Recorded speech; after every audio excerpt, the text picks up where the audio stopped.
राधे राधे बच्चों। तो अपन ने पिछली क्लास में प्रतिशत के सवाल कर रहे थे। उन्हीं सवालों को आगे बढ़ाते हुए आज का अपना पहला सवाल लेते हैं। अच्छा सवाल है ये, इस प्रकार के सवाल भी देखो। क्या है सवाल कि एक तो दो चीजों में देखो ऐसा और संख्याओं की जनसंख्या के लिए लिया है अपन ने, और चीजों के लिए भी लेंगे कि एक गांव की जनसंख्या 25,000 है।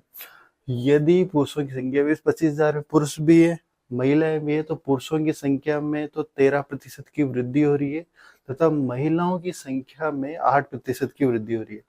पुरुषों की संख्या में 13 और महिलाओं की संख्या में 8% की वृद्धि होती है। एक वर्ष बाद गांव की जनसंख्या इस प्रकार वृद्धि हुई 13 और 8 की, तो एक वर्ष बाद गांव की जनसंख्या 27,500 हो जाती है। तो बताओ वर्तमान में पुरुषों की संख्या कितनी होगी। देखो ये क्वेश्चन 3 स्टेप में होगा, उन स्टेप में करते हैं। सबसे पहले तो अपन ये निकालेंगे कि 25,000 से 27,500 हुई, तो ये ओवरऑल कितनी प्रतिशत वृद्धि हुई, ये चीज निकालेंगे। तो 25,000 से कितनी वृद्धि हुई, 27,500 ये वृद्धि हुई। तो ओवरऑल अगर ये देखें तो ये कितने बढ़े, 2500। अगर 27,500 में से 25,000 घटाएंगे तो कितनी वृद्धि हुई ओवरऑल, मतलब कितने बढ़े, 2500। अगर ये तो संख्या में है, ये 2500 इतने बढ़े, पर इसको प्रतिशत में निकालेंगे तो 2500 ये किस पे वृद्धि हुई है, 25,000 पे। ठीक है, और प्रतिशत निकाल रहे हैं तो इंटू 100। ये फर्स्ट स्टेप रहेगा अपना। इन दो जीरो से ये दो जीरो कैंसिल, इस जीरो से ये कैंसिल, 25 से एक बार, यानी इसका जो ओवरऑल आंसर है वो 10%। ये कौन सी वृद्धि आई, ओवरऑल। ओवरऑल जो वृद्धि है, ओवरऑल जो वृद्धि है वो कितनी प्रतिशत है, 10%। यानी अपनी कह सकते हैं कि गांव की जनसंख्या इतनी थी, एक साल बाद उसमें 10% की वृद्धि और वो ये इतनी हो गई। तो इस प्रकार वो ओवरऑल प्रतिशत ये है। अब अपन में जिसे महिलाओं पुरुषों में ये सेकंड स्टेप रहेगा। देखो एक पुरुष है, एक महिला है। ठीक है, पुरुषों की संख्या में प्रतिशत वृद्धि हो रही है 13%, महिलाओं की संख्या में प्रतिशत वृद्धि हो रही है 8। ठीक है, ओवरऑल कितने प्रतिशत वृद्धि हो रही है, 10%। तो ये 10% यहाँ लिखा। अपन ने ऐसे सवाल आपको याद हो अनुपात में किया था। किसी एक वस्तु का अनुपात दूसरी वस्तु का अनुपात, ओवरऑल मिश्रण का अनुपात, ऐसे जो करते थे वही चीज है। तो यहाँ पे पुरुषों का संख्या ये है और महिलाओं के अनुपात ये है, तो इनका अंतर निकालेंगे। 13 में से 10 रिमूव करोगे तो 3, और 10 में से 8 रिमूव करोगे तो 2, यानी इनका जो अनुपात है वो किस प्रकार वृद्धि हुई है, 2:3 से। ठीक है, तो ये सेकंड स्टेप रहेगी। 13 और 8 अलग अलग दो वस्तुओं का संख्या प्रतिशत दे रखा है, ओवरऑल निकाला, इनका डिफरेंस निकाला। ये अपन ने उसमें भी किया था, अनुपात में भी किया था ये वाली स्टेप। तो इनका जो अनुपात है, यानी पुरुषों की संख्या 2 है और महिलाओं की संख्या कितनी है, 3। अपने हिसाब से पुरुषों की संख्या 2 है, महिलाओं की संख्या 3 है। ये सेकंड स्टेप भी कंप्लीट। अब अपन को क्या निकालनी है, पुरुषों की संख्या। पुरुषों की संख्या तो अपने हिसाब से पुरुषों की संख्या कितनी है, 2। ये थर्ड स्टेप हो जाएगा इसका, अपना लास्ट स्टेप। अब कुल संख्या कितनी है, 25,000। कुल संख्या कितनी है, 25,000। अपने हिसाब से कुल कितना है, 2 और 3, 2 प्लस 3 कितना हुआ, 5। यानी ये अपने हिसाब से कुल कितना है, 5। अपने हिसाब से कुल कितना है, 5 है। सेम ऐसा कम अपने अनुपात में भी किया था। सवाल का दिया हुआ कुल मान, अपने हिसाब से कुल मान नीचे लिखते हैं और मल्टीप्लाई किससे करते हैं, जो ज्ञात करना। अब ज्ञात क्या करना है, पुरुषों की संख्या। पुरुषों की संख्या अपने हिसाब से कितनी है, 2। तो किसे गुणा करेंगे, 2 से। ये वाला सूत्र मैंने अनुपात में बताया था कि यहाँ पे सवाल का दिया हुआ मान, यहाँ पे लिखेंगे अपना मान, अपने हिसाब से उस मान का क्या मान है, और यहाँ पे गुणा करते हैं जो ज्ञात करना है। ज्ञात करना है पुरुषों की संख्या, तो पुरुषों की संख्या 2 है, तो 2 से मल्टीप्लाई। इसको गुणा कर सोल्व करेंगे तो 25 ये हो जाएगा 5,000। 5 को 2 से करेंगे तो 10,000, यानी पुरुषों की जो संख्या है वो कितनी आ जाएगी, 10,000। ठीक है, तो ये अपनी इस टाइप का ये कंप्लीट हुआ ये सवाल। अगर हाँ यहाँ पे वो पुरुषों की संख्या के स्थान पे महिलाओं की संख्या पूछता, तो फिर यहाँ 2 के स्थान पे किससे गुणा करते हैं, 3 से गुणा कर दें, यानी 25,000 में पुरुषों की संख्या कितनी हुई, 10,000। पुरुषों की संख्या कितनी हुई, 10,000। और महिलाओं की संख्या अगर इसी को 3 से गुणा कर दे तो महिलाओं की संख्या आ जाती। ठीक है, तो इस प्रकार का सवाल कंप्लीट हुआ। नेक्स्ट टाइप का इसमें नेक्स्ट वो अगला सवाल लेते हैं कि क्या रहेगा।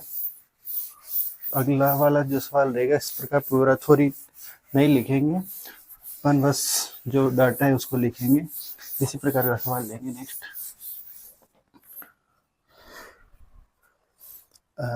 नेक्स्ट सवाल है जिसे पूरा लिख रहा मैं, वर्तमान जनसंख्या किसी गांव की जो वर्तमान जनसंख्या है वो 9,800 है। ठीक है, पुरुष है उनकी जनसंख्या में 5% की क्या होती है, वृद्धि होती है। और जो महिलाएं हैं उनकी जो संख्या है उनकी संख्या में 8% की क्या होती है, वृद्धि होती है। ठीक है, दोनों में 5, इसमें पुरुषों में 5 और महिलाओं में 8% की वृद्धि होती है। तो एक वर्ष बाद जो गांव की वो जनसंख्या वो कितनी हो जाती है, 10,458 हो जाती है। ठीक है, तो आपको क्या निकालना है, पुरुष कितने ये आपको निकालना है। ठीक है, एक वर्ष बाद उनकी जनसंख्या ये होती है, पहले ये थी 5% पुरुष बढ़ रहे हैं, महिलाओं की वृद्धि दर है जो 8 है, और पुरुष अपन वो कितने हैं ये अपन को क्या करना है, निकालना है। ठीक है, तो देखो कैसे होगा ये। देखो वही पहली स्टेप क्या करेंगे कि ओवरऑल कितनी वृद्धि हुई है। तो 9,800 थे पहले, अब कितने हो गए, 10,458। इसको आप 10,458 में से 9,800 घटाओगे तो ये आएगा 658, यानी इतने की संख्या में वृद्धि हुई है। ये तो संख्या में आया मान, प्रतिशत में निकालेंगे तो 658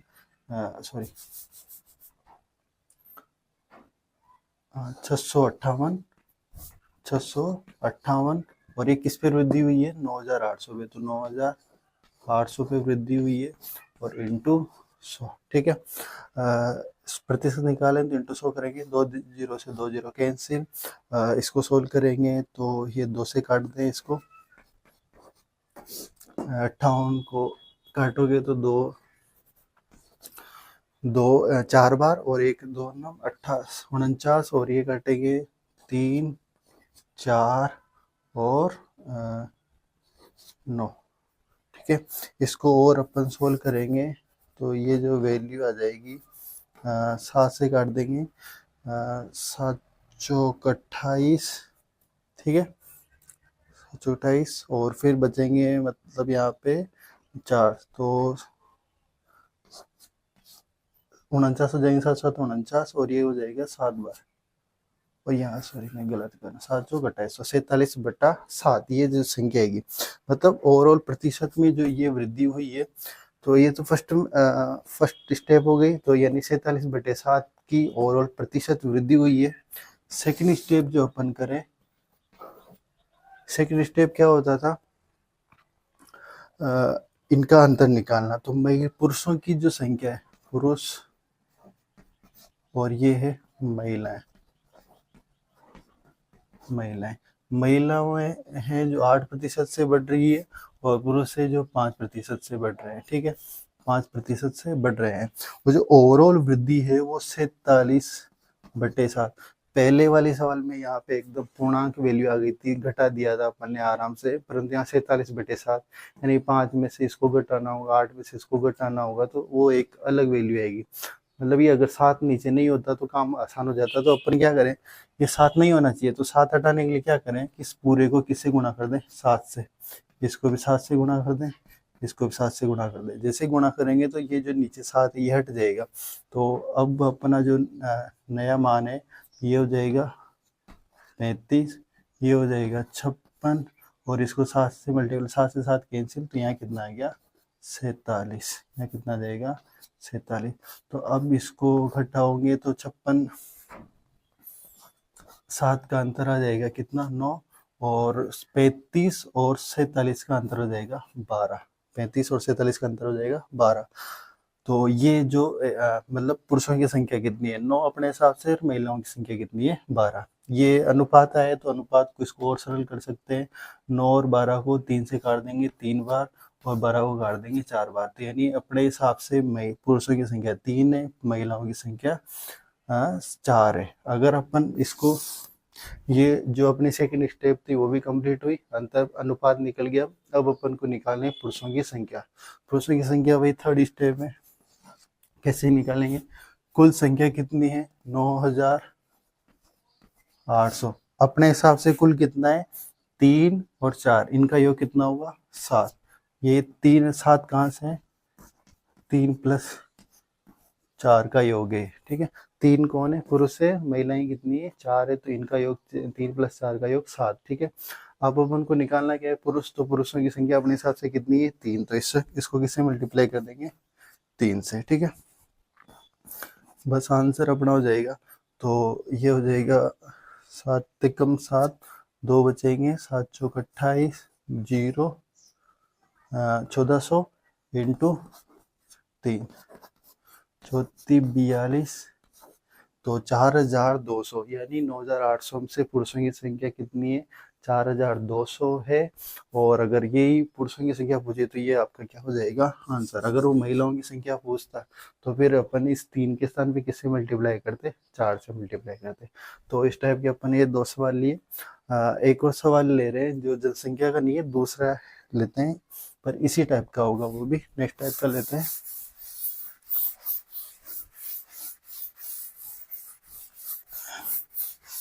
इसी टाइप का सवाल रहेगा, बस उसमें जनसंख्या नहीं रहेगी, कोई वस्तु रहेगी, उसमें वृद्धि हो रही है क्या है, इस प्रकार का सवाल रहेगा। तो आज का अपना लास्ट अंतिम सवाल रहेगा।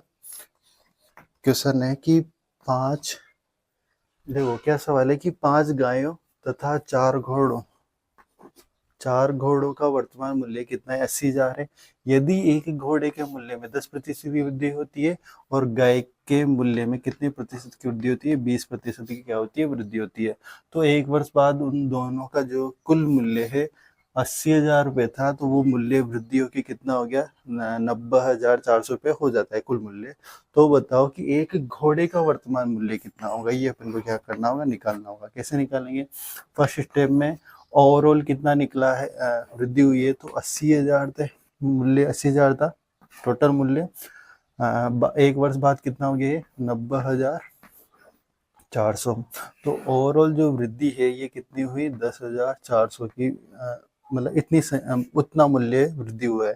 परंतु ये मूल्य वृद्धि हुआ है, ये प्रतिशत में निकालेंगे तो 10,400 बटे किस पे वृद्धि हुई है 80,000 रुपये इंटू 100, प्रतिशत निकाल रहे हैं इंटू 100। इन 2 जीरो से ये 2 जीरो कैंसिल, और इन 2 जीरो से ये 2 जीरो कैंसिल। 8 का भाग यहाँ देंगे तो अपने ओवरऑल प्रतिशत आ जाएगा। तो एक बार 2 बचेंगे 13, तो 13% ओवरऑल वृद्धि आ गई है। ओवरऑल वृद्धि कितनी हुई 13%, ठीक है। तो मतलब 80,000 रुपये थे, उनका मूल्य 90,400 रुपये हो गया। तो ओवरऑल मतलब कितने प्रतिशत की वृद्धि हुई है? 13% की वृद्धि हो गई। तो ये तो हुई फर्स्ट स्टेप। सेकंड स्टेप में अगर सवाल इतना है ना कितनी प्रतिशत वृद्धि हुई, तो इतना ही करेंगे कि ओवरऑल कितने प्रतिशत वृद्धि हुई, तो ये ऐसे प्रकार हो जाएगा।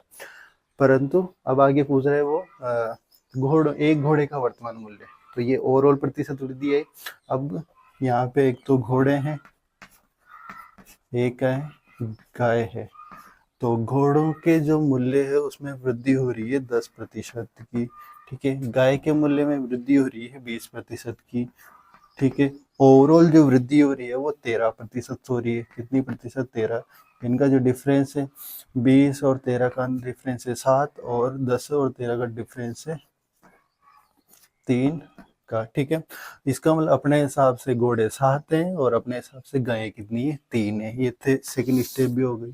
Third step and last step क्या है, अपन को निकालने है घोड़े का वर्तमान मूल्य। तो अपन कुल मूल्य कितना है, 80,000।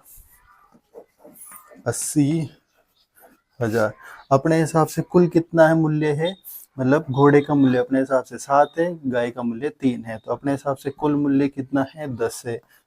कुल मूल्य 7 और 3 10, ये 10 कहाँ से आए, 3 और 7 को जोड़ा है, तो ये अपने हिसाब से कुल मूल्य 10 है। इसके हिसाब से कुल मूल्य 80,000 था। पूछ किसका रहा है, वो किसका मूल्य, घोड़े का मूल्य। तो घोड़े का मूल्य अपने हिसाब से 7 है, तो यहाँ किससे मल्टीप्लाई कर देंगे, 7 से, ठीक है। तो ये 0 से 0 कैंसिल, तो ये कितना हो जाएगा, इसको गुणा करेंगे 856 और ये 56,000। ये 56,000 जो रुपए आए हैं, ये मूल्य आया है आपके एक घोड़े का मूल्य नहीं आया, ये आया है 4 घोड़ों का मूल्य, क्योंकि ये जो मूल्य 80,000 ये 4 घोड़ों प्लस 5 गायों का मूल्य है। तो जो अपने पास घोड़ों का मूल्य आया है, ये मूल्य भी 4 घोड़ों का मूल्य है 56,000। तो अपन को एक घोड़े का मूल्य निकालना है, तो फोर्थ स्टेप इसमें कर दें। तो एक घोड़े का मूल्य, एक घोड़े का मूल्य कैसे आएगा कि 56,000 में किसका भाग दे दे, 4 का, क्योंकि 4 है तो ये आ जाएगा 14,000 रुपये, यानी एक घोड़े का चौक 56 होता है, तो मतलब 14,000 रुपये, यानी एक घोड़े का मूल्य कितना आ गया, 14,000, और 4 घोड़ों का मूल्य कितना है, 56,000। तो इस प्रकार ये सवाल कंप्लीट हुआ। तो मतलब इस आज की क्लास में ये कि ओवरऑल वृद्धि निकालना सीखे, और उसमें एक एक में अगर 2 मानों का प्रतिशत दे रखा है, वृद्धि प्रतिशत दे रखा है, तो फिर ओवरऑल निकाल के किस प्रकार उनकी वैल्यू निकालते हैं। आज की क्लास में ये सवाल कंप्लीट किए। नेक्स्ट सवाल नेक्स्ट क्लास में अपन इसमें प्रतिशत में आगे जो पास, कितने बच्चे पास होते हैं, वृद्धि मतलब कितने प्रतिशत पास हुए, कितने प्रतिशत फेल हुए, इस प्रकार के जो भी क्वेश्चन है उनको कंप्लीट करेंगे। आज के लिए इतना ही काफी है, मिलते हैं नेक्स्ट क्लास में। Thank you.